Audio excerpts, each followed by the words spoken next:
Oui, alors, donc, c'est quelle question là dont tu me demandes la précision? C'est la question 1.2.2. Ouais, c'est ça, 1.2.2. Alors, la question 1.2.2, on a montré grâce à l'étude vidéo que le vecteur accélération, il était non Euh, centripète. oui. Il est non centripète. Donc, il est quelque part, enfin, il est approximativement comme ça. Voilà. Il n'est pas dirigé vers le centre, ça c'est sûr. Bon, ça c'est ce que dit la vidéo, donc c'est ce que dit l'étude expérimentale. Que dit ce document 4 qui est l'aspect théorique? Il nous dit que le vecteur accélération, il a deux coordonnées, une suivant UN, une suivant UT. Alors, pour expliquer la vidéo qu'on a traitée, en fait, il faut que je revienne au mouvement circulaire uniforme. Attends, je prends ma tablette, ce sera plus rapide.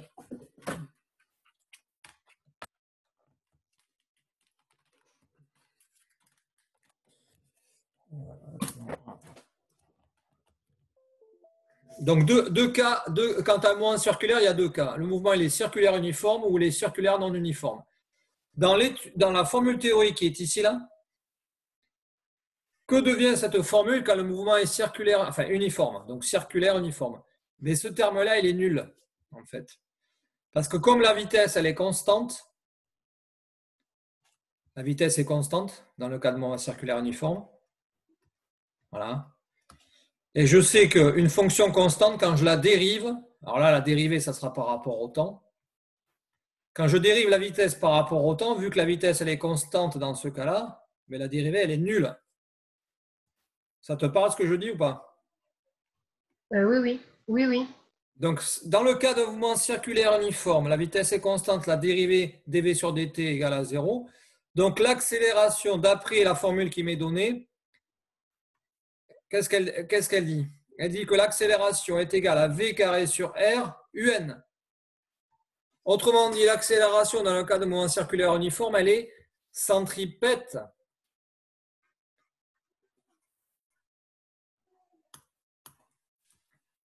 Voilà. Pour bien expliquer la vidéo, il faut que je revienne au mouvement circulaire uniforme.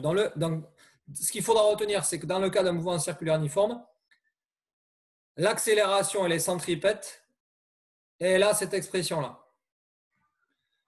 Voilà ce que dit la théorie sur l'accélération de mouvement circulaire uniforme. Bon.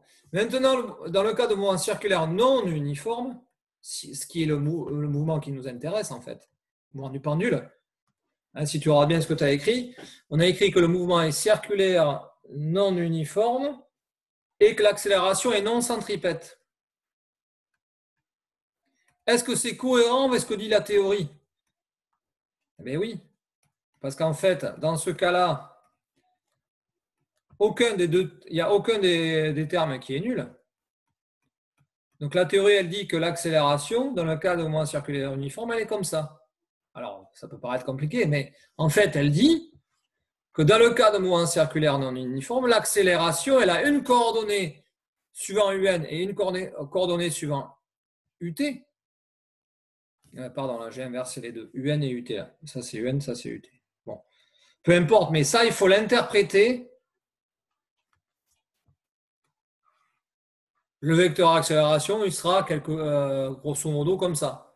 C'est-à-dire non centripète. Est-ce que tu me suis? Oui. Donc en fait, circulaire uniforme, la théorie dit que l'accélération est centripète. Circulaire non uniforme dit que l'accélération, elle est non centripète. Ah, mais nous, dans la vidéo, c'est bien ce qu'on a vu. Dans l'étude expérimentale, on a bien vu que le vecteur accélération était non centripète. Et c'est en ça que c'est cohérent, que la théorie est cohérente avec l'expérience.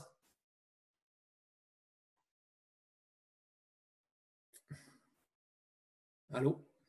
Oui, mais du coup, le vecteur accélération, il n'est pas centripète parce qu'il n'est pas uniforme. Dans le cas d'un mouvement circulaire non uniforme, la théorie nous dit que l'accélération n'est pas centripète. Ah oui, donc on l'admet, ça. Oui, parce qu'en fait, je vous ai dit que cette formule, il faudra l'admettre. Voilà. Il faudra que tu retiennes ça, en fait. Circulaire non uniforme, l'accélération, vecteur accélération, il est égal à ça. Ça sous-entend que l'accélération est non centripète. Dans le cas d'un mouvement circulaire uniforme, il faudra admettre, comme tu dis, que le vecteur accélération est égal à ça. Donc, l'accélération, elle est centripète. Il vaudra mieux le savoir par cœur. Ouais. D'accord. Et tu fais le lien avec l'étude vidéo, là? Ben oui, oui, du coup, parce que comme on avait montré que le mouvement, du coup, il était pas uniforme et centripète, ben du coup, ben, ça veut dire Attention, ne que... confond pas le mouvement et le vecteur accélération. Ah oui, oui. Et alors, imaginons, tu trouves que dans le cas de mouvement circulaire, tu trouves que le vecteur accélération, tu trouves qu'il est centripète. Qu'est-ce que tu en déduis? Ben, s'il est centripète, ben, il est égal à la formule entière. Oui, mais qu'est-ce que tu en déduis pour le mouvement? Que sa norme, elle est constante.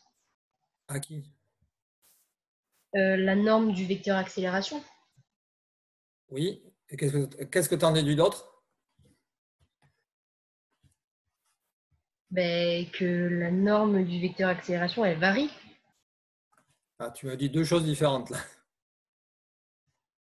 Si tu as un mouvement circulaire et que le vecteur accélération, tu le trouves qu'il est centripète, qu'est-ce que tu en déduis?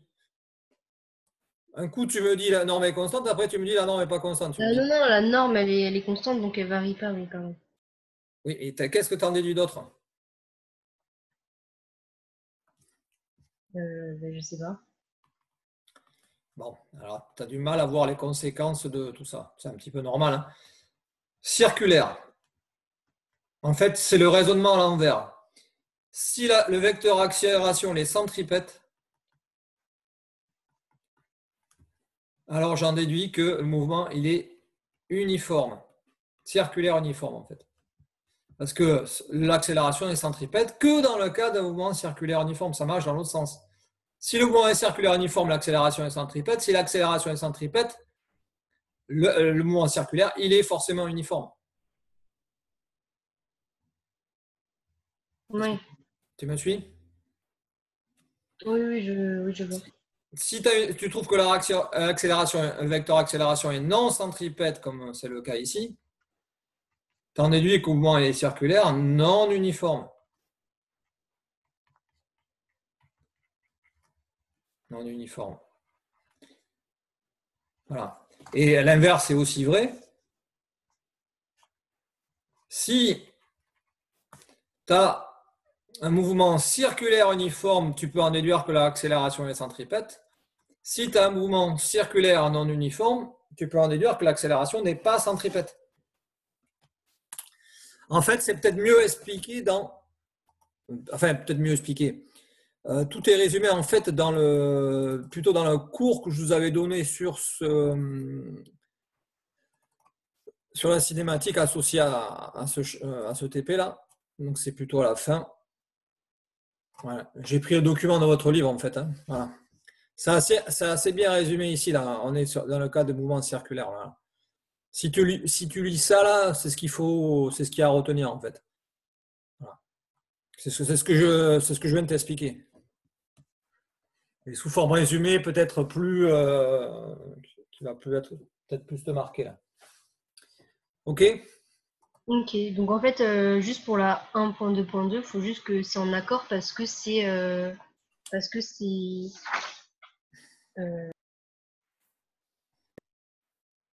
pas centripète. Enfin, oui, voilà, pas centripète. Mais qui passe en tripette? Le vecteur accélération. Oui. Là, l'étude vidéo, donc l'expérience nous dit que nous montre que l'accélération n'est pas centripète.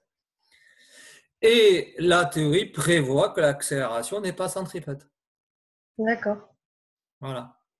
Bon, c'est pas si simple que ça, hein, parce qu'en plus, il y a des vecteurs dans un repère un peu particulier.